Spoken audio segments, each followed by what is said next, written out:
Jacob और एसौ का जन्म। अब्राहम की मृत्यु के बाद उसका बेटा इसाक ने अपने पिता के हर एक चीज की देखभाल की।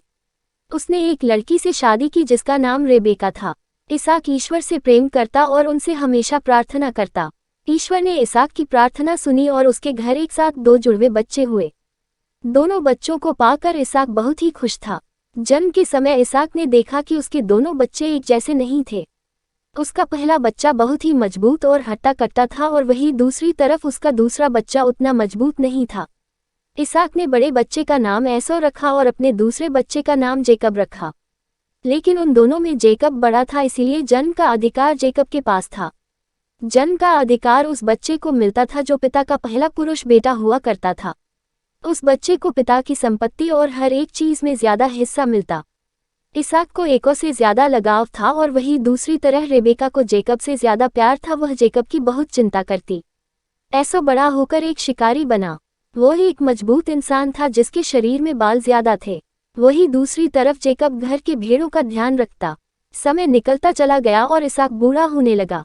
उम्र के साथ साथ उसके आंखों की रोशनी भी कमजोर हो चुकी थी। अब जेकब अपने बेटों को उनके आवाज से और उनके स्पर्श से पहचाना करता था। एसौ की आवाज ऊंची थी और उसके शरीर में बाल ज्यादा थे। वही दूसरी तरफ जेकब की आवाज एसौ जितनी ऊंची नहीं थी और उसके शरीर में बालों की संख्या भी कम थी। अब इसाक का अंतिम समय आ चुका था। अपने अंतिम समय में इसाक ने एसौ को बुलाया और कहा, एसौ मेरे बेटे, अब मैं ज्यादा समय तक जीवित नहीं रहूंगा।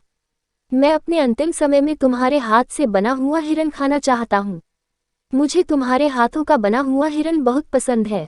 मेरे बेटे, मेरे लिए आखिरी बार हिरन बना कर लाओ। मैं आखिरी बार तुम्हारे हाथ का स्वादिष्ट भोजन खाना चाहता हूँ।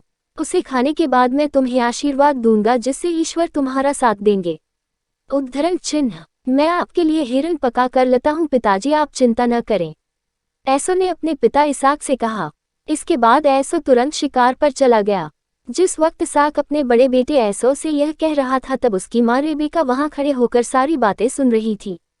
सारी बातें सुनने के बाद रेबेका ये कहती थी कि इसाक का आशीर्वाद एसौ को ना मिलकर जेकब को मिले। इसके लिए रेबेका अपने छोटे बेटे जेकब के पास जाती है और उसे सारी बात बताती है। रेबेका जेकब से कहती है, बेटा, मैं कहती हूँ कि तुम्हारे पिता का आशीर्वाद तुम्हें मिले। जाओ एक मेमना लेकर आओ। उद्धरण चिन्ह, लेकिन माँ, मेरी आवाज और एसौ की आवाज अलग है और उसके शरीर में बहुत बाल है।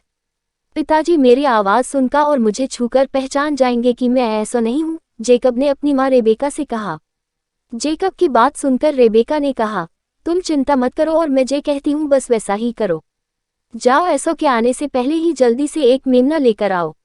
ध्यान रहे तुम उस मेने की खाल को फेंकना मत। उद्धरण चिन्ह, इसके बाद जेकब ने वही किया जैसा रेबेका ने कहा था। वह तुरंत गया और एक मेने को लेकर आया। जेकब ने मेने के शरीर से उसकी चमड़ी निकाली और फिर रेबेका ने इसाक के लिए मेमने से एक स्वादिष्ट भोजन बनाया। इसके बाद रेबेका ने जेकब के शरीर में मेमने की खाल लगा दी। ऐसा करने के बाद रेबेका जेकब को पकवान दी और कहा, सुनो जेकब, जल्दी से जाओ और अपने भाई के कपड़े पहन लो और जब तुम अपने पिता के पास जाओगे तब अपनी आवाज थोड़ी ऊंची कर लेना। उद्धरण चिन्ह, अब जेकब पूरी तरह से तैयार था और फिर इसके बाद वह भोजन अपने पिता के पास लेकर गया और पिताजी से कहा, पिताजी मैं लौट आया। उद्धरण चिन्ह, तुम्हारी आवाज जेकब जैसी लग रही है, इधर मेरे पास आओ, मैं तुम्हें एक बार छूकर देखूं, इसाक ने कहा। जेकब इसाक के पास गया और इसाक ने जेकब के हाथों को छुआ। जेकब के शरीर में मेमने की खाल लगी हुई थी, इसीलिए इसाक उसे नहीं पहचान सका और उसे ऐसा मानने लगा। इसके बाद जेकब ने कहा, मैंने आपके लिए ये स्वादिष्ट भोजन बनाया है, उठिए और खा लीजिए। उद्धरण चिन्ह, फिर इसाक ने उठकर वह भोजन खाया और फिर उसके बाद इसाक ने जेकब को आशीर्वाद दिया। जब एसौ वापस लौटा तब उसे वह सारी बात पता चल गई। ये बात जानकर एसौ गुस्से से आग बबूला हो उठा। फिर उसने निर्णय लिया कि वह जेकब को जान से मार देगा। एसौ ने कहा, जेकब ने मेरे साथ गलत किया। पहले उसने मेरा जन्म अधिकार छीना और अब उसने मेरे हक का आशीर्वाद भी धोखे से छीन लिया। मैं उसे नहीं छोड़ूंगा, मैं उसे जान से मार दूंगा।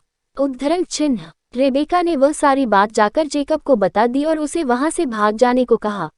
माँ की बात सुनकर जेकब कनान को छोड़कर भाग जाता है। जेकब हैरान चला जाता है। जेकब बहुत ही लंबा रास्ता तय करता है।